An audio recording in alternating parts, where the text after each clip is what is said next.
পুষ্পা তো ঝুঁকে গেল, পুষ্পার মালিক কোথায়? বৈঠক করে কি হবে? আজকে বিজেপির প্রার্থীর জন্য বাংলার মুখ্যমন্ত্রী প্রচার করছে, তো তৃণমূলের প্রার্থীর জন্য সর্বভারতীয় তৃণমূল কংগ্রেসের সর্বভারতীয় সাধারণ সম্পাদক প্রচার করলেন না কেন? এই যে যারা ডিজিটাল যোদ্ধা, এদের আমি কিছু খারাপ কথা বলবো না, এরা ছোট ভাই বোন আমাদের, এদের এখনও নাক টিপলে দুধ বেরোবে। আর যে ডিজিটাল যোদ্ধা নম্বর দিয়ে বলছে আমি আপনাকে বাঁচাবো, ডিজিটাল যোদ্ধাদের বস যিনি, ডিজিটাল যোদ্ধাদের মালিক যিনি, তিনি আগে নিজের বাড়ি বাঁচাক, সেই বাড়ি তো ভেঙে দিচ্ছে কর্পোরেশন। মা দক্ষিণাকালী বাঁচিয়ে নিয়েছে যে বিধানসভার টিকিট দেয়নি, হলে তো হাতে হ্যারিকেন হয়ে যেত, এই লোকের দেনা শোধ করতে করতে বুড়ো হয়ে যেতাম। ভাষা সন্ত্রাস আর এই ব্যক্তি আক্রমণ করে এই দলটার আজকে এই অবস্থা হয়েছে, এত উদ্ধত, এত দাম্ভিক, এখন আমি সেই। রিজুদা, প্রথমত তো জানতে চাইবো, সাসপেন্ড তো হয়েছেন, কিন্তু এই যে কালীঘাটের মধ্যে একের পর এক বৈঠক, তারপরে ফলতাতে তৃণমূল প্রার্থী পুষ্পা ওরফে জাহাঙ্গীর খান, তিনিও বললেন যে তিনি ভোটে দাঁড়াবেন না, তিনি কদিন বাদেই তার নির্বাচন রয়েছে, সেটা নিয়ে কালীঘাটে তড়িঘড়ি করে বৈঠক করা হয়েছে।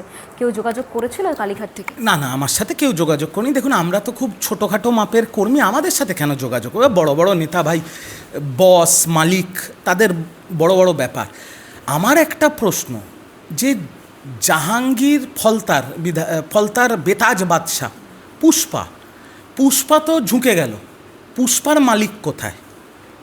ডায়মন্ড হারবার মডেল, যেখান থেকে 2024 সালে অভিষেক বন্দ্যোপাধ্যায় 7,11,000 ভোটে সাংসদ হয়েছেন, তিনি জাহাঙ্গীরের জন্য প্রচার করলেন না কেন? তিনি তো সাংসদ, তার তো সিকিউরিটি প্রিভিলেজ আছে। দলনেত্রী মমতা বন্দ্যোপাধ্যায় তৃণমূলের প্রার্থীর জন্য প্রচার করলেন না কেন? বৈঠক করে কি হবে? কর্মীদের পাশে কেউ দাঁড়িয়েছে? আজকে কর্মীরা রাস্তায় নেই কেন? কারণ যে কর্মীরা মার খেয়েছে, যে কর্মীরা ঘর ছাড়া, তারা বিজেপির নেতাদের সাথে কথা বলে, বা বিজেপির নেতাদের পারমিশন নিয়ে, বা বিজেপির নেতাদের হাতে পায়ে ধরে তারা বাড়ি ফিরেছে। তো বিজেপি যদি তাদের প্রোটেকশন দিয়ে থাকে, বিজেপি যদি তাদের বাড়ি ফিরিয়ে থাকে, তাহলে তারা তৃণমূলের ঝান্ডা ধরবে কেন? আর এই বৈঠক করে কি হবে? বৈঠক করে কি হবে? আজকে বিজেপির প্রার্থীর জন্য বাংলার মুখ্যমন্ত্রী প্রচার করছে, তো তৃণমূলের প্রার্থীর জন্য সর্বভারতীয় তৃণমূল কংগ্রেসের সর্বভারতীয় সাধারণ সম্পাদক প্রচার করলেন না কেন? প্রশ্নটা তো এইখানে উঠছে। কর্মীদের পাশে কেউ নেই। কর্মীরা যারা ডিজিটাল যোদ্ধা ছিল তৃণমূল কংগ্রেস, ডিজিটাল যোদ্ধা, তারা দেখা যাচ্ছে ফেসবুকে তারা লাইভ করছে, ফেসবুকে তারা একটা নাম্বার চালু করেছে, যারা ঘর ছাড়া রয়েছে, যারা আক্রান্ত রয়েছে, তাদের পাশে দাঁড়াবে ডিজিটাল যোদ্ধা। কিন্তু সর্বভারতীয় সাধারণ সম্পাদক এবং প্রাক্তন মুখ্যমন্ত্রী, তারা কালীঘাটের বাইরে কেন বেরোচ্ছেন? আমার প্রথম প্রশ্ন, এই যে যারা ডিজিটাল যোদ্ধা, এদের আমি কিছু খারাপ কথা বলবো না, এরা ছোট ভাই বোন আমাদের, এদের এখনও নাক টিপলে দুধ বেরোবে। এদেরকে টার্গেট দেওয়া হয়েছে, রিজু দত্তকে গালাগাল দাও, রিজু দত্তর পেজে গণ রিপোর্ট করো, এই হচ্ছে এদের কাজ। আর যে ডিজিটাল যোদ্ধা নম্বর দিয়ে বলছে আমি আপনাকে বাঁচাবো, ডিজিটাল যোদ্ধাদের বস যিনি, ডিজিটাল যোদ্ধাদের মালিক যিনি, তিনি আগে নিজের বাড়ি বাঁচাক, সেই বাড়ি তো ভেঙে দিচ্ছে কর্পোরেশন। ডিজিটাল যোদ্ধাদের মালিকের বাড়ি কর্পোরেশন ভেঙে দেবে। ডিজিটাল যোদ্ধাদের মালিকের বাড়ির সামনে লোকে বিজেপির পতাকা পুঁতে দিচ্ছে, চোর চোর স্লোগান হচ্ছে, সেলফি পয়েন্ট হয়ে গেছে। আমি তো দেখলাম কেউ গিয়ে রাতের অন্ধকারে ওই বাড়ির দরজায় পেচ্ছাপ করে দিয়েছে। তো মালিকের যেই অবস্থা যদি এই হয়, বাচ্চা ছেলেপুলেগুলোর ক্ষমতা কী? আর রিজু দত্ত তৃণমূল কংগ্রেসের ওপেনিং ব্যাটসম্যান ছিল, তৃণমূল কংগ্রেসের যত কঠিন অ্যাসাইনমেন্ট, পঞ্চায়েত নন্দীগ্রাম, প্রতিবাদ সভা নন্দীগ্রাম, বিজয় সম্মেলনী নন্দীগ্রাম, 27 দিন সেবাশ্রয় নন্দীগ্রাম, সেই রিজু দত্তকে যদি এরা সাসপেন্ড করে দিতে পারে, আর আজকের দিন অবধি একটা ফোনও করেনি, তাহলে এই ডিজিটাল যোদ্ধাগুলোর কী অকাত আছে? আমার তো খারাপ লাগে এই বাচ্চাগুলোর জন্য। এদের তো বলির পাঁঠা করা হচ্ছে, আগামী দিনে এরা মুশকিলে পড়বে, তখন দল তো বাঁচানোর ক্ষমতাই নেই, পাশেও থাকবে না, তখন এরা অসুবিধায় পড়বে। ব্রেন ওয়াশ মানে এখন আসলে এই বাচ্চা ছেলে মেয়েগুলো দেখছে 4 তলা খালি হয়ে গেছে, 3 তলা খালি হয়ে গেছে, 2 তলা খালি হয়ে গেছে, 1 তলাও খালি হয়ে গেছে, এরা বেসমেন্টে ছিল। এরা ভাবছে এখন যদি রিজু দত্ত বা এইসবকে গালাগাল দিয়ে আমরা যদি এখন লিফটে করে 4 তলায় উঠতে পারি, আরে বাড়িটা ভাঙা পড়ে যাচ্ছে, 4 তলায় উঠলে তো ওখান থেকে ধপাস করে পড়লে আরও বেশি জোরে লাগবে। এটা কে বোঝাবে বাচ্চা ছেলে মেয়েগুলোকে? আমি যখন আপনার বাড়িতে ইন্টারভিউর জন্য ঢুকছিলাম, আপনি বললেন যে 100 বছরের পুরনো বাড়ি, দেখেই বোঝা যাচ্ছে ঐতিহ্যবাহী এই বাড়ি। কিছু বাড়ি কালীঘাটে দেখে এসেছি, শান্তিনিকেতনের কথা, সেই বাড়িতে প্রতিবেশীদের অভিযোগ যে 2011-র পর ওখানে একজন বৃদ্ধা থাকতেন, সে আচমকা মারা যায় এবং তারপর রাতারাতি ওই বাড়ি অভিষেক বন্দ্যোপাধ্যায় হাতে চলে আসে। রিজুদা, মানে সর্বভারতীয় সাধারণ সম্পাদক, তার এত সুন্দর আলিশান বাড়ি, আপনার এত পুরনো বাড়ি, বাড়িতে বোঝা যাচ্ছে যে 100 বছরের প্রাচীন বাড়ি রয়েছে, আপনার বাড়িতে ইডি কেন নোটিশ পাঠানো না? পুরসভা কিছু? আপনি তো আমার নিচে অফিসেও গেছেন, সেটা তো আরও খারাপ অবস্থা, ছবি তুলে দেখান না। আমার বাড়িতে তো ইডি রেড হচ্ছে না, আমার বাড়িতে তো কেউ এসে গালাগাল দিচ্ছে না, কেউ চোর চোর স্লোগান দিচ্ছে না, কেউ দরজায় বিজেপির পতাকা পুঁতে যাচ্ছে না। আমি তো আপনার ক্যামেরার সামনে বলছি, বাংলার যিনি মুখ্যমন্ত্রী শুভেন্দু অধিকারী, সেই নন্দীগ্রামে আমি 27 দিন ছিলাম সেবাশ্রয় করার জন্য। দলীয় নির্দেশে মানে সর্বভারতীয় তৃণমূল কংগ্রেসের সর্বভারতীয় সাধারণ সম্পাদকের নির্দেশে তাকে আমি অনেক কুকথা বলেছি, অপকথা বলেছি, কুরুচিকর মন্তব্য করেছি।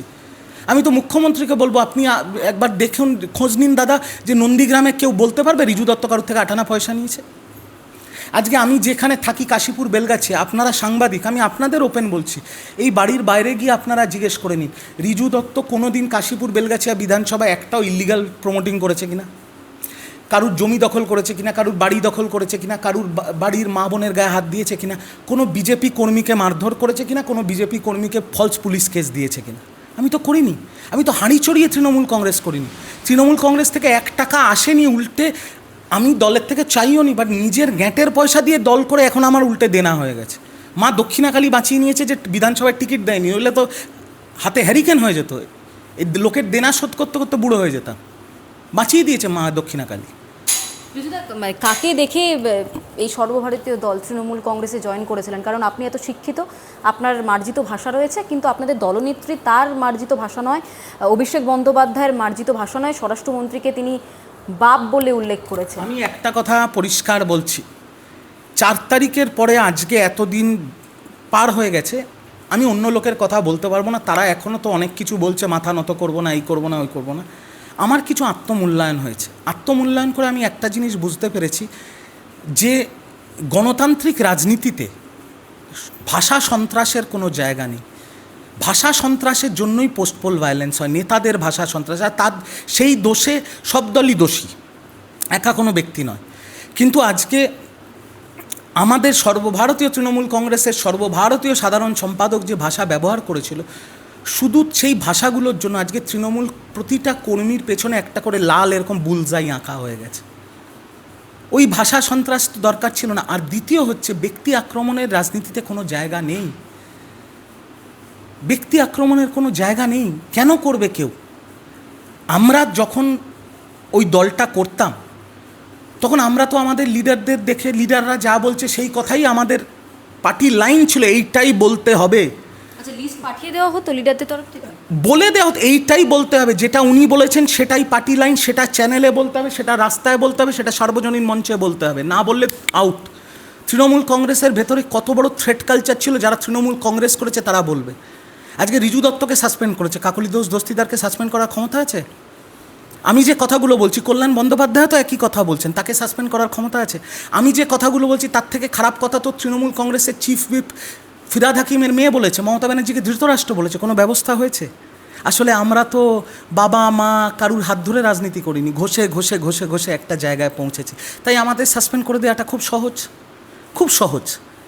আমি এইটুকুই বলবো যে গণতান্ত্রিক রাজনীতিতে ইস্যু ভিত্তিক সমালোচনার জায়গা সবসময় ছিল, আছে, থাকবে, কিন্তু এই ভাষা সন্ত্রাস আর এই ব্যক্তি আক্রমণ করে এই দলটার আজকে এই অবস্থা হয়েছে। এত উদ্ধত, এত এত দাম্ভিক, এখন আমি এই আমি সেই। আর যারা আপনার ইয়েতে, আপনারা যখন ভিডিও পোস্ট করেন, আমি কমেন্টে দেখি অনেকে বলছে, কি রিজু দত্ত আগে বলেননি কেন, এখন বলছেন কেন, বিজেপিতে যাবেন নাকি, দল বদলু, গদ্দার ইত্যাদি। আমি তাদের আপনার চ্যানেলে প্রশ্ন করতে চাই, শুভেন্দু অধিকারীকেও গদ্দার বলা হয়েছিল, অর্জুন সিংকে গদ্দার বলা হয়েছিল, তাপস রায়কে গদ্দার বলা হয়েছিল, নিশীথ প্রামাণিককে গদ্দার বলা হয়েছিল। আজকে তারা সবাই মন্ত্রী বা আগামী দিনে মন্ত্রী হতে চলেছে।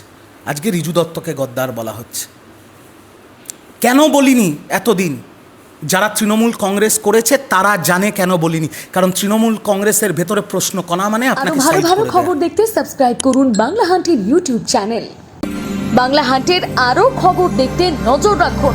বাংলা খবর মানেই বাংলা হান্ট।